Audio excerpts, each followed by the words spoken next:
Chers élus, chers représentants de l'Agence nationale de la cohésion des territoires, mieux connue sous le nom d'ANCT, chers représentants de France urbaine, chers amis, je me réjouis de pouvoir vous adresser ces quelques mots en introduction de vos travaux importants sur le cadre européen de la commande publique comme accélérateur de la transition écologique et sociale dans tous nos territoires.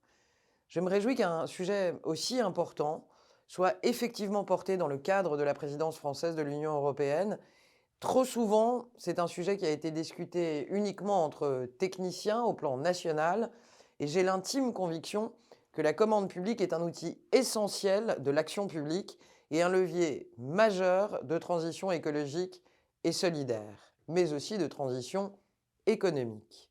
Je me réjouis également que les collectivités, au premier rang desquelles la métropole de Nice-Côte d'Azur, s'emparent de cette question, preuve que nous sommes de plus en plus nombreux à percevoir l'opportunité de s'appuyer réellement sur la commande publique pour accélérer les transitions économiques, écologiques et sociales.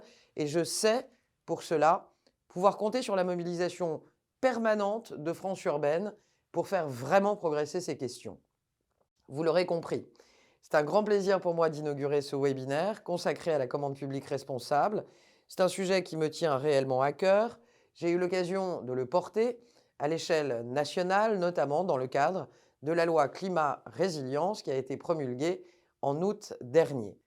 Ce nouveau cadre législatif national, qui est inscrit dans la loi depuis l'été dernier, donc, inscrit les objectifs de développement durable parmi les principes fondamentaux de toute la commande publique et prévoit la prise en compte de caractéristiques environnementales dans 100% des marchés publics, à la fois dans les critères d'attribution des marchés, mais aussi dans les conditions d'exécution de ceux-ci. Ces caractéristiques, elles s'entendent à la fois de l'économie circulaire, du recyclage des déchets, des efforts de réduction de l'empreinte carbone, de l'utilisation de matières premières recyclées ou encore de l'utilisation sobre et raisonnée du numérique. En bref, le législateur a volontairement inscrit, et je remercie les parlementaires engagés sur ce sujet, des termes suffisamment larges pour être englobants et pour être englobés dans 100% de nos marchés publics. De plus, et là aussi je remercie les parlementaires qui s'y sont engagés, la loi prévoit désormais la prise en compte de considérations relatives au domaine social ou à l'emploi dans les conditions d'exécution pour les marchés, mais aussi pour les concessions de marchés publics. C'était une attente très forte à la fois du législateur, mais aussi des structures de l'économie sociale et solidaire. Et après des mois de travail, soyons clairs, c'est avec plaisir qu'on peut partager ce succès, un succès commun, celui d'être parvenu à inscrire dans la loi, dans le dur, dans un cadre juridique sécurisé, la prise en compte des publics défavorisés et éloignés de l'emploi dans la commande publique nationale. Ces nouvelles dispositions, chers amis, elles tendent à dépasser la conception traditionnelle de la commande publique autour du seul critère prix. Dans le respect, évidemment, strict et essentiel du droit de la concurrence, les acheteurs publics sont amenés à réfléchir en coût global leurs achats en intégrant les externalités positives. Pour les y accompagner, la loi prévoit que d'ici 2025, des outils de définition et d'analyse de cycle de vie des biens pour les principaux segments d'achat soient proposés aux acheteurs publics. Alors bien sûr, nous pouvons nous réjouir que la France fasse progresser effectivement son cadre législatif national, mais comme souvent, la loi ne pourra pas tout.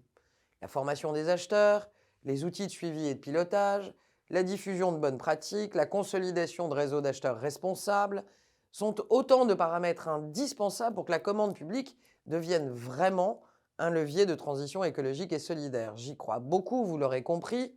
En France, la commande publique, ça représente plus de 200 milliards d'euros annuels.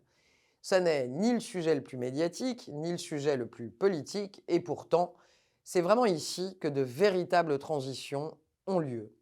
Alors oui, c'est vrai, le droit de la commande publique est avant tout un droit de la concurrence régi au plan européen. Pour autant, si le critère de prix a longtemps prévalu comme seul critère de sélection, la doctrine européenne évolue également et à nous de continuer à la faire évoluer. Je sais pouvoir compter sur vous. À l'occasion de la réunion des ministres de l'économie sociale que je présidais jeudi dernier, le 17 février dernier, donc à Paris, avec pas moins de 22 délégations États membres, De nombreux États membres, ainsi que le commissaire européen en charge des sujets d'économie sociale, Nicolas Schmit, ont souligné avec force que la commande publique devait être mieux mobilisée pour l'accès à l'emploi des publics vulnérables, par exemple, ou pour augmenter le potentiel global de l'économie sociale. Sachez que d'ici 2023, la Commission européenne va d'ailleurs aborder cet angle dans une recommandation du Conseil sur la définition des conditions cadres de l'économie sociale. Nous sommes donc à un moment charnière, un moment très important pour la commande publique responsable, face à un alignement des planètes pour l'accélération de la transition écologique et solidaire grâce aux achats publics. Les collectivités locales sont à ce titre en première ligne en tant qu'acteurs pour contribuer activement à ces transitions. Vous l'aurez donc compris, je salue la sénatrice Nadège Havet qui est avec vous et avec nous lors de cet échange. Je la remercie pour son engagement et la qualité du rapport parlementaire avec Sophie Bauduin-Hubière, la députée. Elles ont permis d'enrichir la vision des pouvoirs publics et surtout de stabiliser le droit que nous avons, vous l'aurez compris, fait évoluer récemment. 100% d'achats publics avec un critère environnemental et de plus en plus avec un critère social. On est en train de mener cette révolution, à nous de la porter au plan européen. Je sais pouvoir compter sur vous et c'est en cela que vos échanges de ce jour sont très importants. Je les suivrai à distance, mais je les suivrai pour qu'ils viennent nourrir utilement ce débat. Et je vous remercie sincèrement de vous engager sur cet enjeu qui est certes un enjeu économique, mais qui est aussi véritablement un enjeu de transition écologique, sociale et solidaire. Les achats publics responsables, à vous de jouer.